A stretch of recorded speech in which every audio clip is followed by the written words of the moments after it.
Ford foundation போன்ற அறக்கட்டளைகளிலிருந்து அவர் நிதியுதவி பெற்று திருச்செங்கோட்டில் கல ஆய்வு 3 வருடங்களாக கல ஆய்வு செய்து இந்த நாவலை 2010 வெளியிட்டிருக்கார். நீங்கள் ஒரு கொங்கு மண்டலத்தில் ஒரு முக்கியமான ஒரு நபர். உங்களிடம் ஏதாவது கல ஆய்வு செய்தாரா? கொங்கு மண்டலத்தை பற்றி உங்களுக்கு திருச்செங்கோட்டை பற்றி உங்களுக்கு ஏதாவது ஆதாரங்கள் இருக்கின்றனவா? கொங்கு ஆய்வாளர்கள் யாரையும் பெரும்பான்மைகள் சந்தித்ததாக எனக்கு தெரியாது. சந்திக்கவில்லை என்று நான் நன்றாக அறிவேன். ஏனென்றால் கொங்கு நாட்டை பற்றி எந்த சமுதாயத்தை பற்றி எந்த செய்தியாக இருந்தாலும் கல்வெட்டோ செப்பேடோ ஒலைசுவடியோ இந்த கொங்கு நாட்டு எல்லைக்குள் வந்தால் அதை தெரிவிக்கின்ற ஆள் என்று எல்லோரும் சுட்டி காட்டுகின்ற ஒரு நபர் நான் தான். ஆகவே என்னிடம் வந்திருக்கிறார். என்னை பற்றி ஒரு 3.5 மணி நேரம் பேட்டி எடுத்துக்கொண்டு சென்றிருக்கிறத தவிர அவர் ஃபோர்டு ஃபவுண்டேஷன் ஆய்வை பற்றி எதுவும் சொல்லவில்லை. அப்படி எழுதியிருந்தாலும் எந்த ஆவணத்தையும் பார்க்காமல் செப்பேடோ கல்வெட்டோ ஒழிச்சு பார்க்காமல் இந்த கதை எழுதியது போல ஒரு கற்பனையாக எழுதி கொடுத்திருப்பார் என்று எந்த ஆவணங்களும் அவருக்கு கிடைத்திருக்க வாய்ப்பில்லை. ஒன்றை குறிப்பாக சொல்ல ஆசைப்படுகின்றேன். திருச்செங்கோடு முச்சாமி கோனார் 1934ஆம் ஆண்டு கொங்கு நாடு என்று சொல்லக்கூடிய ஒரு இதழ், அது இதழ் அல்ல, அவருடைய விவேக திவாகரன் அச்சகத்திலே 8 பக்கமாக வந்து பயணம் முடிச்சிருந்தார். என்னிடமிருந்து ஜெராக்ஸ் எடுத்துக்கொண்டு சென்று அவர் அந்த நூலை வெளியிட்டார்.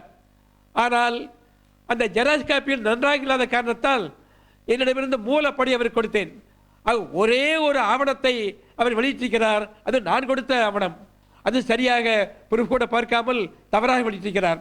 அது நான் கொடுத்தது காரணத்தாலே என்னிடம் நான் அரசு பணியில் வேலை செய்கிறேன், எனக்கு என் பேர் நூல் வந்தால் எனக்கு வாய்ப்பாக இருக்கும், நல்லது என்று சொல்லி நான் அந்த அவருக்கு பெயரை போட நான் அனுமதி கொடுத்தேன். அது முச்சாமி கோணம் எழுதிய கொங்கு நாடு, அது நான் கொடுத்த ஆவணம் அவர் பேரில் வந்திருக்கிறது. ஒரு எழுத்தாளர் என்றால் எதை எழுத வேண்டும் எதை எழுதக்கூடாது என்று நன்றாக அவருக்கு தெரிந்திருக்க வேண்டும். அப்படி இருந்தால் ஒரு சமுதாயத்திற்கு பாடமாக, ஒரு சமுதாயத்திற்கு போதனையாக ஒரு அந்த ஆசிரியர் எழுத வேண்டும். அப்படியானால் ஏதோ ஒரு சமுதாயத்திலே எங்கோ இன்றைக்கு ஆதாரம் எதுவும் இல்லாமல் நடந்ததாக அவர் கற்பனை செய்கிறாரே, அந்த கற்பனை செயல் எல்லா சமுதாயத்திலும் இருக்க வேண்டும் என்று அவர் விரும்புகிறாரா? ஒரு ஆசிரியர் என்றால் அந்த நூல் மூலமாக சமுதாயத்திற்கு பாடம் ஊட்ட வேண்டும், சமுதாயத்திற்கு வழிகாட்ட வேண்டும். எந்த வகையிலும் வழிகாட்டுகின்ற செய்தி அதில் இல்லை. ஆகவே அந்த ஒழுக்கக்கேடான கண்டிக்கத்தக்க ஆவணமும் ஒரு ஆதாரமும் இல்லாத செய்தியை கற்பனையாக அவர் எழுதியிருப்பதை மிக கண்டிக்கத்தக்கது.